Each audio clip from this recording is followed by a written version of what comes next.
What if strength wasn't about carrying it all, but knowing when to lay it down? Hey there, my name is Montina Myers Galloway. I'm a licensed therapist. I'm the owner of Myers Galloway Counseling, and I also created the Don't Call Me Strong retreat. And it is a retreat experience that is specifically designed to support the healing of Black women caregivers, whether they became caregivers intentionally by profession or unintentionally from a young age. The Don't Call Me Strong retreat is a retreat that's designed as a sanctuary for Black women to release the burdens of perpetual strength, reconnect with their authentic selves, and heal in a supportive community. Join the wait list. You do not have to do this alone.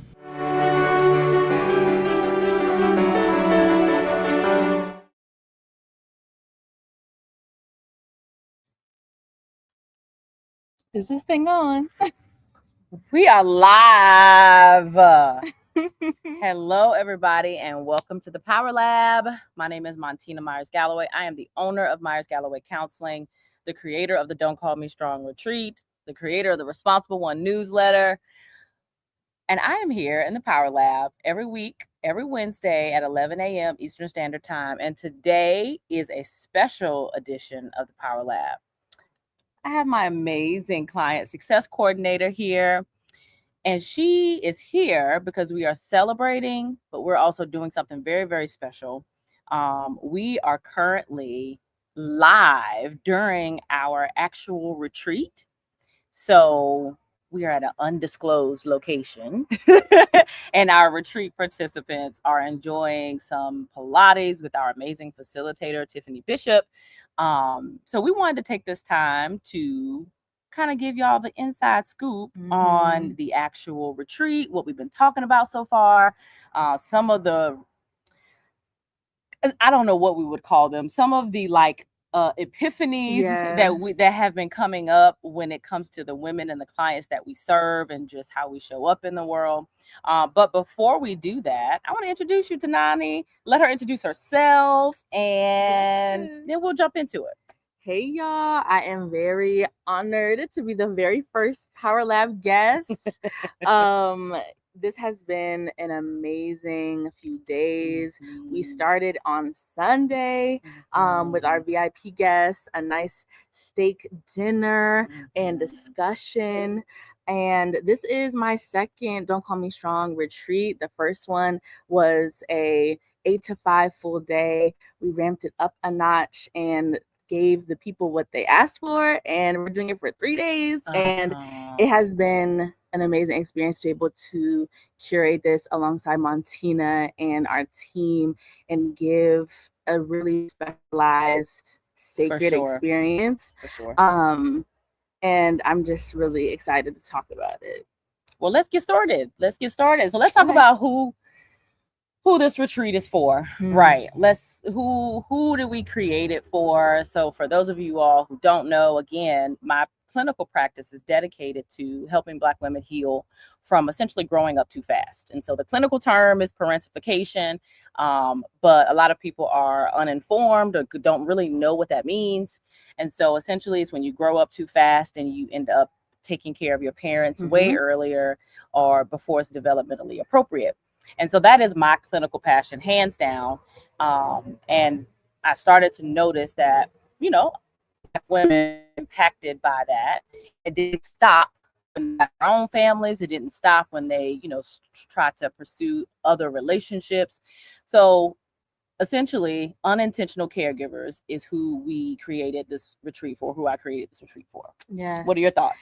Definitely. Also, just like you said, that chronic caretaking, for the women who cannot see themselves first in their lives because of just a history of these patterns of behavior where we are putting others before ourselves, and it's all learned, but it can be unlearned, and that's the whole point. So if you are somebody who feels like you're always sacrificing your needs and your desires, or you might not even understand what you truly desire because you don't give yourself a minute to think about yourself. This is for you to be able to let go of responsibilities and to be in a space with other Black women who understand you and are helping you understand yourself and giving you the space to be like, I'm gonna think about me for once. Yeah. And so this is the clinician in me. I really wanted to make sure that I incorporated into this retreat the impact of emotional neglect and trauma on our behaviors, relationships, coping mechanisms, because one of the things that I shared with the ladies was that you really can't will yourself to certain things. There has to be deeper intervention. There has to be some change in order for you to progress to where it is that you want to go. So one thing that came up was, like I said, the impact of trauma on the brain, neuroplasticity, right? So essentially the concept of plasticity means your brain can learn new things. You can learn new habits. And so trauma impacts the brain development, but it can also be healed. Yeah. So we talked about neuroplasticity.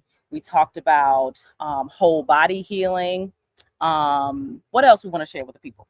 Yeah. Also going back to the whole body healing, yesterday, or sorry, not yesterday, Monday. I know it's night, all going right? together. Woo, it literally just feels like one long day. But yeah, Monday night, Tamika Barber, an amazing licensed therapist and sound healer, Reiki specialist. She graced us with her presence and facilitated a sound healing session. She actually listened in on our opening session that Montina led with the women and was able to curate the sound healing experience based off of what she heard from our participants, the things that they were struggling with, what they wanted to let go in their life, what they wanted to embrace. And she chose the bowls based off of that. So just allowing them the opportunity not just to experience sound healing for the first time, because all of the participants, that was their first time experiencing that, along with a hands-off Reiki experience too. But the fact that it was curated for them as Black women and their unique stories, and it was facilitated by a Black woman, it was next level. And everybody in that room, we were all like laid out. I mean, can you talk about rest? Like, wow, laid it was out, everything. laid out. And I mentioned, like, the one thing that I enjoyed about it was in Tanika's intro, she essentially, I'm not sure if she knew she was doing it or not, but she essentially brought light to the fact to her own journey and experience teaching Reiki or teaching sound bowls or healing baths. She had to challenge what she thought about spirituality. She had to challenge what she thought about religion, and she came to the realization that she can exist in both worlds. And it doesn't make her less of a Christian. It doesn't make her any less than that. So that was an amazing experience, because I like to introduce people to new ways of thinking, being, and doing, and new ways of healing. But let's get to some of these little funny stories that came up, right? So we mentioned that, we have some VIPs, we have some we had a very important, y'all listen, we outside, okay, at this undisclosed location. So if you hear traffic, just ignore it. But we treated our VIPs to a very special dinner on purpose, okay? And we started to realize that even our VIPs were a little uncomfortable with some of the positive attention that we were giving them and some of the treatment that we thought that they deserved and were worthy of. But Nani, what are your thoughts on just the messages that we got in return to the the experience that we were offering them, and we are offering them? So it was a steak dinner, it was a bougie vibe, and we love that. And we love that, because how often do we get to do that, especially in beautiful company, and not only that, throughout these days of the retreat, all meals are included. So we are allowing them to just okay, here's the menu, pick what you want. Yeah. There was no budget. Yeah. There was no, okay, you have these 3 options to choose Yeah. from. It was a complete freedom of choice. Yeah. And again, because this retreat is for women who have that people pleasing bone, they were like, what you mean I don't have to put myself in a tight guideline or, be restricted? I can just choose. You're saying I can choose what just I choose want? So some of our participants were like, oh, I was looking at the kids menu because I was like, okay, let me not be too much of a burden, get the cheapest thing. We were like, me and Montina were like, little do we know. The exact opposite. We did, that's something that organically happened. Like there was no way that we could have planned that, even down to the room selection. We gave our VIPs options, right? Which room do you want? VIPs get private individual rooms. Why you pick the smallest room if you're a VIP? And you had first pick. First pick. So to me, that is saying and telling me, how many times do we choose to be small, or we choose not to rock the boat? We choose different when for the sake of when nobody's asked us to. When nobody has asked us to, when we don't have to, even when we pay for it. Even when we pay for it. Yeah. So that experience, that funny moment, ironic moment, it was honestly affirming too, of like, oh yeah, y'all supposed to be here. And we're doing the right thing. We're doing the right thing. We're doing the right thing. Like the experience that we created for y'all, the content that Montina put together, the education that she's offering, y'all supposed to be here. Y'all supposed to be here. Y'all need to hear this. Yeah. And it just makes me wonder how many other people wanted to be here, but made some excuse, or and maybe circumstances didn't line up, but at the end of the day, most of the time it's an excuse, because we can find a way to make it work for other people. We can find a way to, just make it happen for other people without acknowledging what it is that we really need. Yeah. And that was a direct quote almost that one of our participants had said yesterday. She was like, we were talking about values.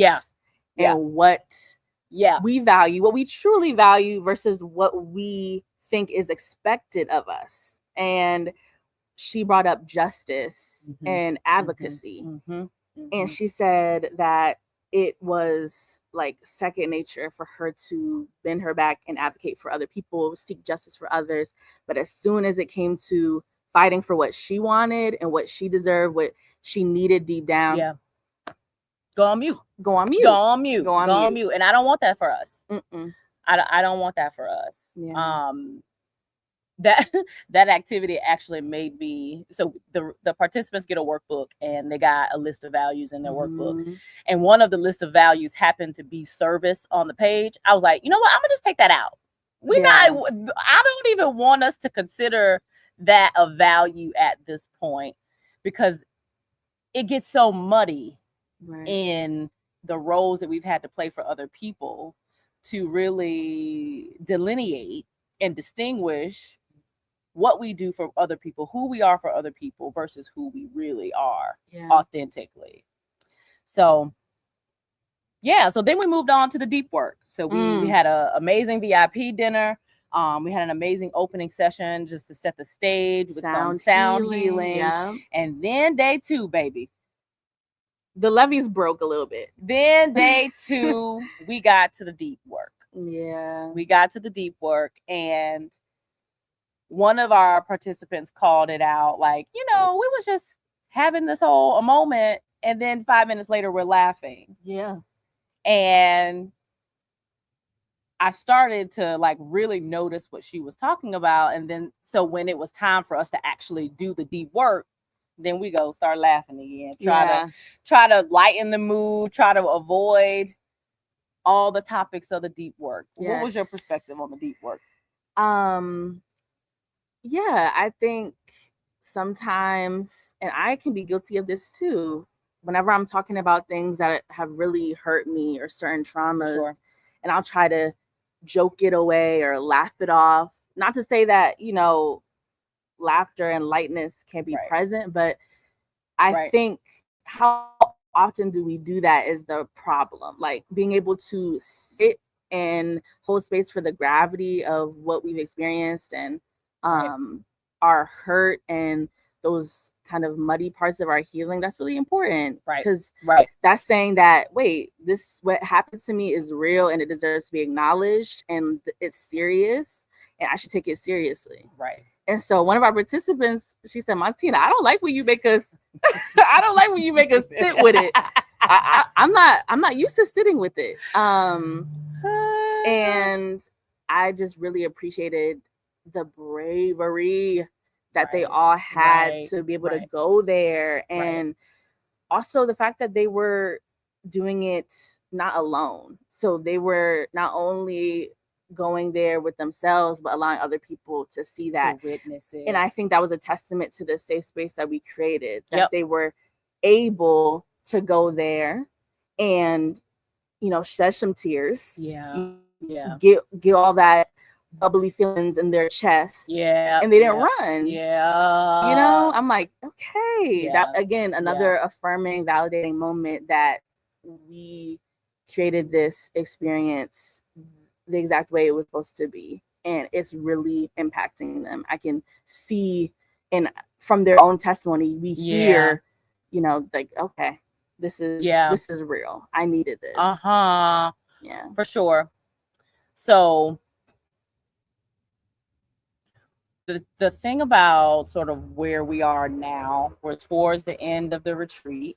We're towards the end. All good things come to an end. Good things come to an end.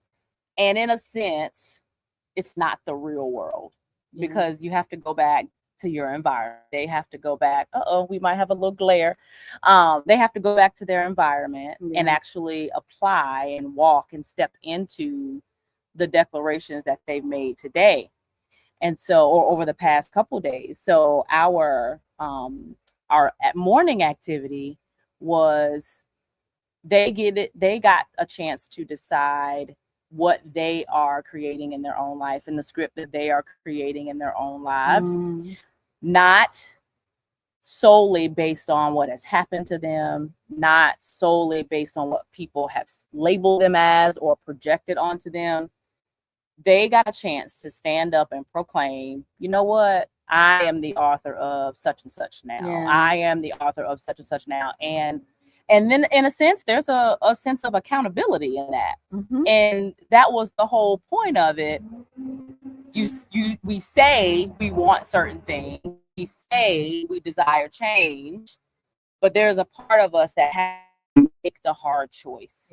And do it and be accountable by people who, in a healthy way, be held accountable for what we say we want. And just the fact that Montina had them to the front of the room, stand up. We're not just saying it with our head down on the couch. Like, no, chin up, shoulders back, shoulders back. I'm not doing this no more.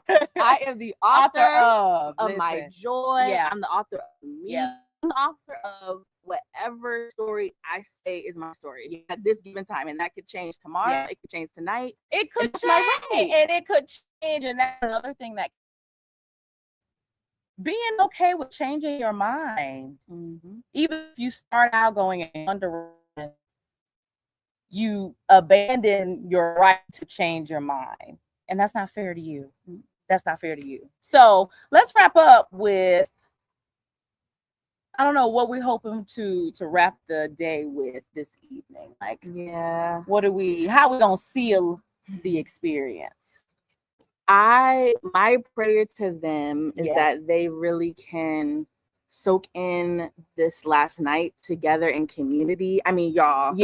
That's the other thing. That's the connections are the other thing. Connecting. They're strengthening. The first night, y'all. The morning that we, day 2, that morning we came back, we were like, okay, how was y'all night? How was your sleep? How'd you? They're like, sleep. We were up talking. And we were like, wait, y'all, we have to go to bed. We got work to do. We got deep work to do tomorrow. That just goes to show that when you allow yourself to be vulnerable in a safe space with other Black women who understand you. You Yeah. know, they are meeting their new chosen tribe. Yeah. Like, this is, somebody said, we're about to be friends forever. Like, I got Mhm. you. Like, they kept repeating that, I got you, Yeah, I got you, I that's got true. you. And I Yeah. don't want to get it wrong. Like, that's not the intention Yeah. of this space. Like, I did not create it for you to be friends, because quite frankly, there's a negative connotation about friends for certain people. Maybe Mhm. that's another retreat. But Mhm. like, the intention is to develop healthy ways of interacting with other people. Yes. And so, And not to be the one to give Right. and perform in order to have that healthy interaction Exactly. with other people. exactly. And Yeah. that's something that might just be special with the dynamic That that we- these ladies right, had. And, right, you know, right. next year it may look a little differently, and that's okay. But the fact that they open themselves up to a healthy connection, Right. and they're all just diving into that and feeling free and being Yeah. intimate and vulnerable and talking, Yeah. that's really exciting, because that's showing them that, oh, it's possible for me to have healthy relationships. And these are people that I'm just now really getting to know. Right. And so I really hope that they can continue to practice that when they leave this space. Yep. Model what these connections have looked like over the past few days with the relationship that they have now, and Yeah. kind of interrogate. That's much Right. better. Right. That's much better. Okay. It's the glare. Yeah, but Yeah. interrogate what my relationships look like, Right. On a and normal how basis. they differ Uh-huh. from what I experienced at this retreat, and then move accordingly, And move people out of that accordingly. dartboard. Yeah. Yeah. Okay, accordingly. Yeah. So yeah. I would say my prayer for them is to really internalize worthiness, because that has been the thread from the very beginning of this experience, is the challenge with seeing themselves as worthy. Yeah. That's my prayer for them throughout this experience. Now, but you mentioned next year, you know, we're gonna have a retreat, but it might be a little sooner than next year. You know, we're planning something special for October, so everybody stay tuned. Yes, please. Be on the lookout. Join the wait list. Take a look at the website for the retreat. Is in the description of this video. Mhm. And I think that concludes our episode of the Power Lab. Yeah. If y'all have thought for just a millisecond that Right. this might be right for you, Right. if you're looking at our Instagram story, which if you have not seen, please check it out. Right. Okay. Right. Giving y'all a behind the scenes sneak peek. If you have seen the content that we've been putting out, the website, Yeah. and you thought, Right. I think I would enjoy something like this. Right. Like Montina said, everyone has choices. Not all choices are created equally, but if you know that you can bend over for other people, bend over for yourself, and bring Come get this rest, girl. yourself to this retreat. Right. Come get this rest, Come this get healing, this rest, girl. connection, and I really hope to see you in October. See you later. Bye. Black women, have you ever felt like you've been the caretaker for everyone else in your life? Well, I'm here to tell you, it's time to break free. Our exclusive membership community, Legacy Shifters, we've created an experience specifically for Black women just like you. Through live workshops with me, Montina Myers Galloway, a licensed therapist, and my expert team, plus a private app-based community of women who understand, you'll gain the tools that you need to set boundaries, to prioritize yourself without guilt, and create a life that's truly yours. Don't wait. Join today. You'll save with our annual membership discount. Visit legacy-shiftersmn.co. Say it with me. I deserve this. Legacy Shifters is here to help you live it.